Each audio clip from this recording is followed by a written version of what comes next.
He left me on the side of the road like I was an inconvenience he could finally afford to discard. "It'll teach you a lesson," he said before driving off, his taillights shrinking into the evening haze, the bus fumes swallowing me whole. I stood there, alone, with no cash, my phone battery blinking its last breath. People passed. No one looked twice. Misery rarely attracts witnesses. Then I heard the tapping, slow, uncertain, like someone feeling for the edges of the world. A blind old woman stood near the bench, her face tilted toward me as if she could sense the crack inside my chest. "You're shaking," she said softly. "Who did this to you?" My throat tightened. "My husband." She nodded, as if that confirmed something she already suspected. Then she said something I didn't expect. "Pretend you're my granddaughter.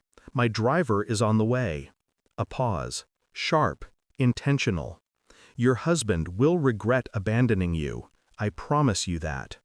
I stared at her, unsure whether she was rescuing me or reading me. Her sightless eyes held more perception than any gaze ever fixed on me. "And why would you help me?" I whispered. She smiled, slow, deliberate.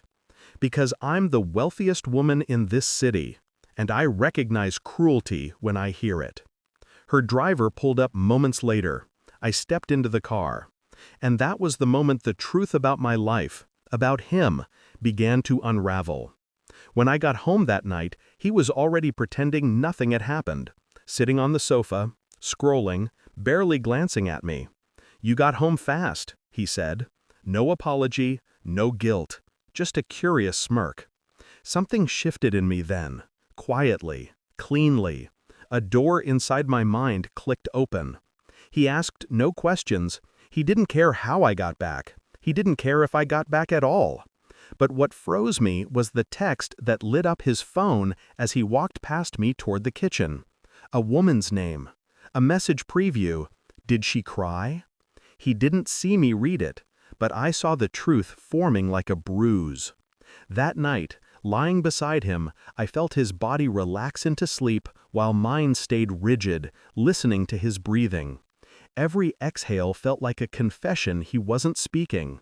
Something was wrong, something deeper than infidelity. This wasn't just betrayal, it felt orchestrated. Like leaving me stranded wasn't impulsive, it was coordinated. Pieces clicked together, his sudden defensiveness, his late nights, the way he guarded his phone, the strange tension in his smile. My heart didn't break, it calculated. I remembered the old woman's words, "I recognize cruelty when I hear it." She wasn't wrong. Cruelty has a tone, a rhythm, a pattern, and my husband had been speaking it fluently. I realized then that leaving me at the bus stop wasn't a lesson, it was a test, one he expected me to fail.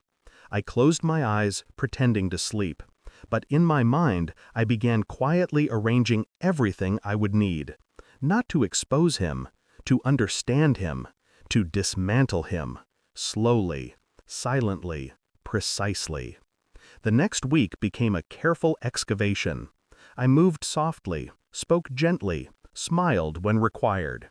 He didn't notice the shift. Men rarely recognize silence when they've grown accustomed to it. I began checking phone records. Nothing blatant, but fragments, repeated numbers, late-night timestamps. I borrowed his laptop by accident. I searched, I copied, I archived.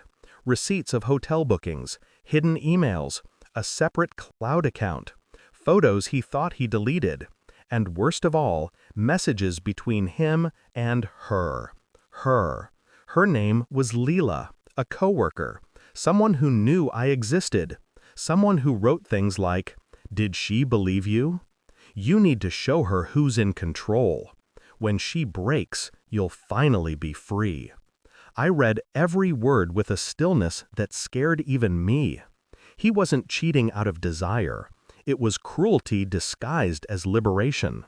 He wanted to break me so his guilt would feel justified. Every morning I made him breakfast. Every evening I kissed his cheek. And every night I learned a little more about the stranger I married. I ordered a DNA kit, quietly, not because I questioned my childlessness, but because I suddenly understood that lies rarely stand alone. They come in clusters, like parasites. While waiting for results, I visited the old woman again. Her home was a mansion carved from marble and silence. She sat in a sunlit room even though she couldn't see the light. "You found something," she said the moment I entered. Her intuition felt surgical. "Yes," I answered. She didn't ask what. She only said, "Keep going." Her confidence in my unraveling frightened me, but I needed it. By the time the DNA results arrived, my hands were steady. Not because I wasn't afraid, because fear had become irrelevant. I already knew I was standing on the edge. I was ready to lean in. The email came at 3:12 p.m. A simple line, "Your results are ready." I opened it, and the world narrowed to a single sentence. He wasn't just cheating. He had a child, a secret daughter, 3 years old, with the woman whose messages I had read. My breath didn't catch, my pulse didn't spike. Everything inside me went still, cold, controlled. I waited for him to come home. When he walked in, keys jingling, humming casually, I placed the printed report on the table between us. "What's this?" he asked, laughing nervously. "A question," I replied. He read the first line, and the color drained from his face so fast I almost heard it. He looked up, eyes wide, searching my expression for anger, for tears, for anything he could manipulate, but I had none left to give. "How did you?" he stuttered. I tilted my head, calm, detached. "Why her?" I asked quietly, a question I already knew the answer to. His lips trembled. "It was a mistake." 3 years of mistakes? He broke then, visibly, desperately. His hands shook as he tried reaching for me. I stepped back. He cried. I didn't. He begged. I didn't move. He sank to the floor, choking on apologies that meant nothing. And I stood above him, steady as stone. It was only the beginning. I didn't scream. I didn't threaten. I didn't leave. Not yet. Instead, I told him we were going somewhere. He followed, confused, wiping his tears. I drove us to the mansion. The old woman was waiting in her garden, hands resting on her cane, her blind eyes facing the sound of our arrival. My husband froze when he saw her. "You," he whispered. Recognition flickered. She smiled. "I told your wife you would regret abandoning her." He turned pale. She stepped closer. "I know your employer, your company, your extracurricular activities." He swallowed. "And now," she continued, "so does she."